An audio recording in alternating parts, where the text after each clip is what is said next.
Every business, every organization, from the smallest to the very largest, needs a leader. They have their committees, their echelons of command, and perhaps a widely dispersed group of semi-autonomous divisions. But the overall company and each of its divisions must have strong and able leadership. Contrary to popular belief, you do not raise morale in an organization. It filters down from the top. The attitudes of the people working in any organization will always reflect the attitude of the leader. And finally, this leader will always be found to be just one person. I'm sure you're aware that even the largest and oldest companies, with many thousands of employees and hundreds of management people, will, when they find themselves in trouble or not doing as well as they should, seek out one man and place him in the position of final authority. The whole company, the board of directors, and perhaps thousands of stockholders all look to this one person for leadership and success.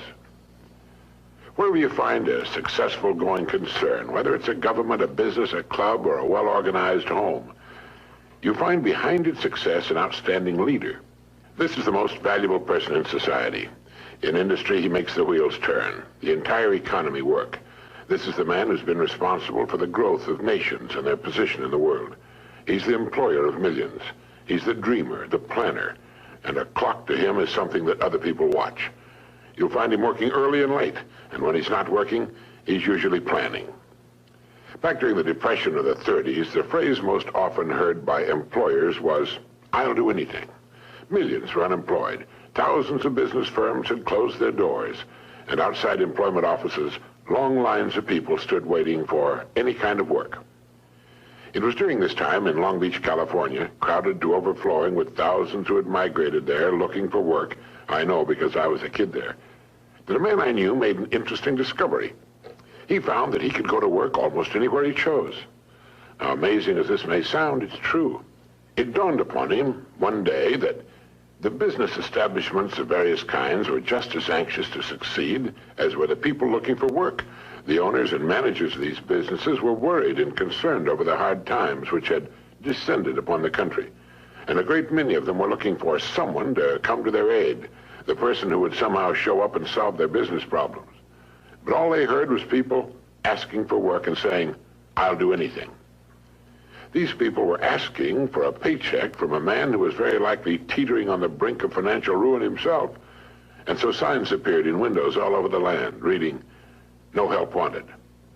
This was a negative form of advertising, and while it kept the plaintive hordes away from the door, it also hurt business. Well, this friend of mine decided to become a part of the solution instead of a part of the problem. And his method was simple, and it worked like a charm. He selected the kind of business he felt he would like to work in and in which he could build his career. He then devoted a month to finding out all he could about that particular business. He talked to other people in the same line. He heard their problems and what they felt was wrong. He talked for hours, asking questions about what they felt was needed and so on. He went to the public library and read everything he could find on that industry.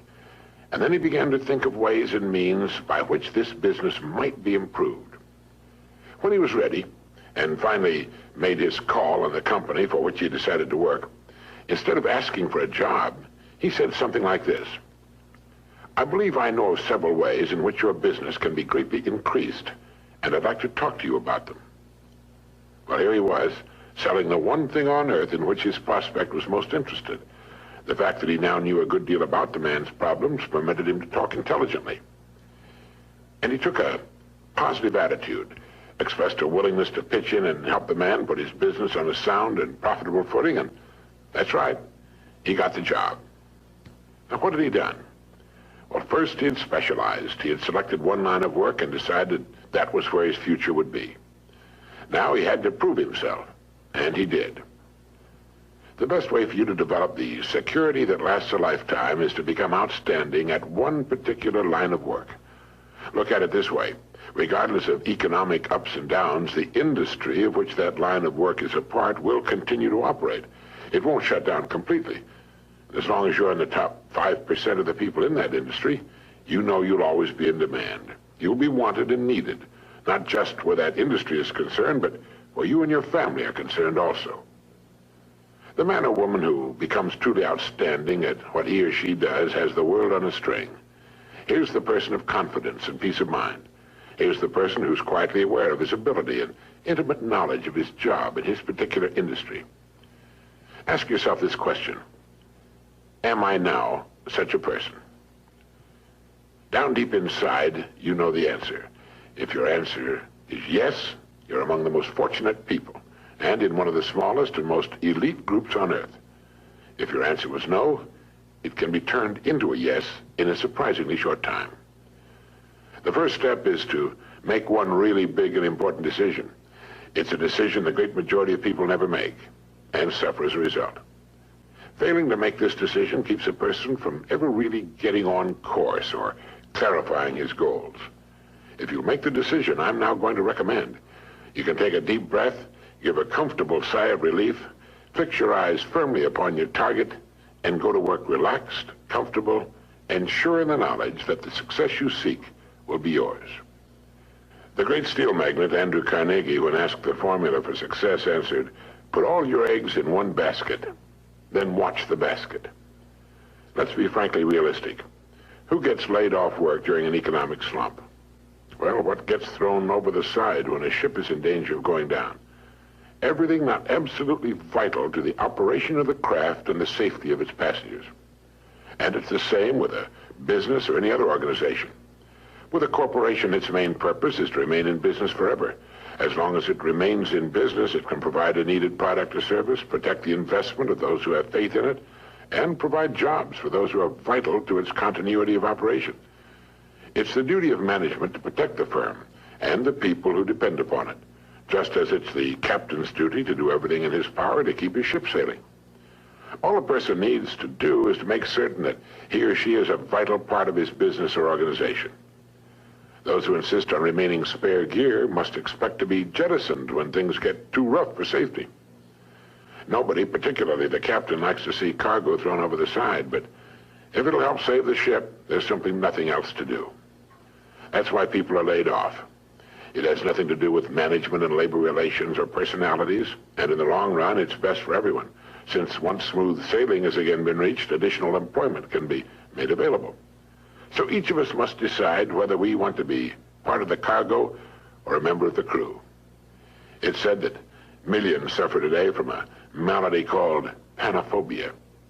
Panophobia means fear of everything. It's an uneasy feeling, a feeling of insecurity that generally manifests itself as a sort of lump of fear that settles right behind the belt buckle, especially on Sunday evening and on Monday morning. And this extremely unpleasant condition is said to result from the unspoken but realized fact that we're getting credit for more than we're actually doing.